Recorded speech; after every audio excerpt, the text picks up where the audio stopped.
So listen to this. This guy got a private jet and millions in cash, and just by lying about who his dad was. He's telling everyone he's a Saudi prince, the actual son of the king. And for a while, the entire world is believing him. But here's the thing. Anthony isn't a prince. He's not even from Saudi Arabia. The dude is a broke orphan from Colombia who gets adopted by a nice, normal family in Michigan. But he's not normal, not even close. From a young age, he's a master of the game. He learns that if you just act like you belong, nobody even thinks to question it. And now he's taking that idea to the most extreme level possible.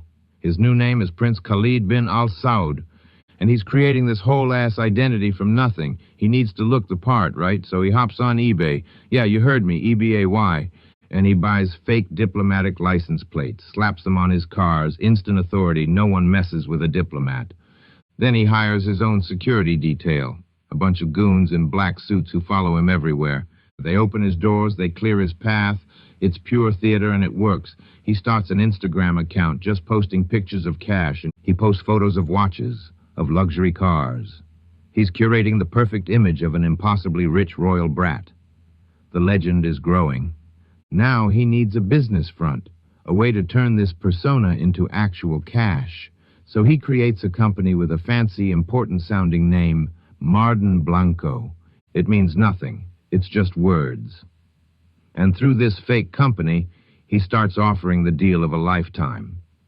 He tells people he has special inside access to pre-IPO stock for Aramco, the real-life trillion-dollar Saudi oil company.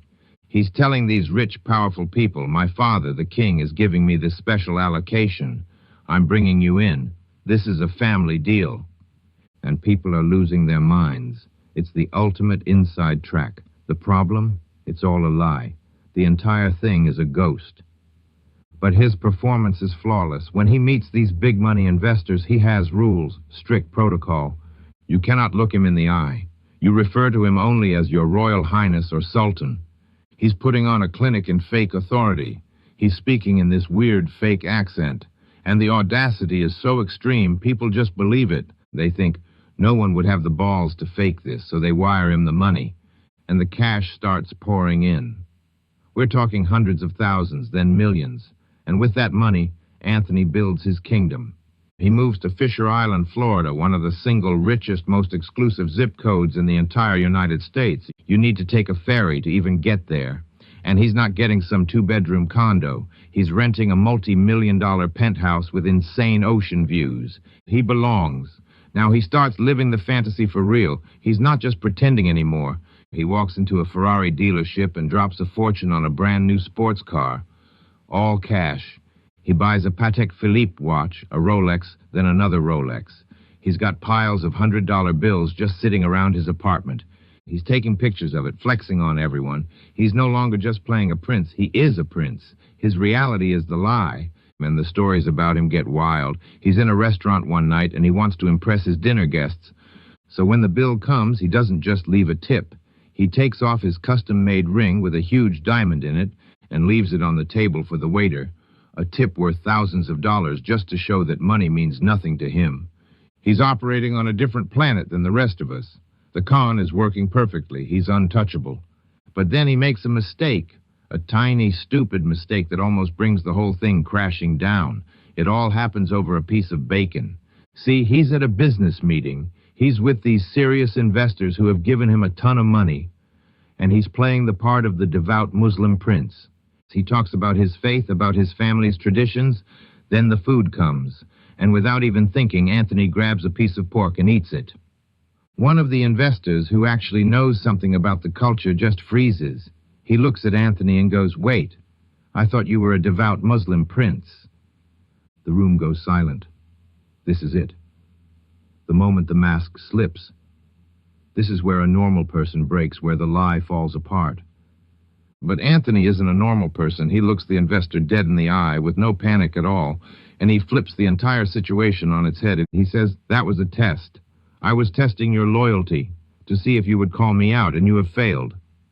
He stands up furious. He's yelling at them, berating them for disrespecting him, for questioning him. He makes them feel like they're the ones in the wrong.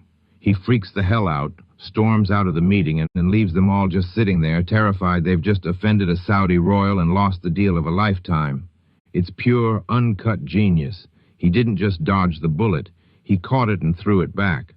After that, his confidence is through the roof. He feels invincible, so he decides to go for the big one, the ultimate prize.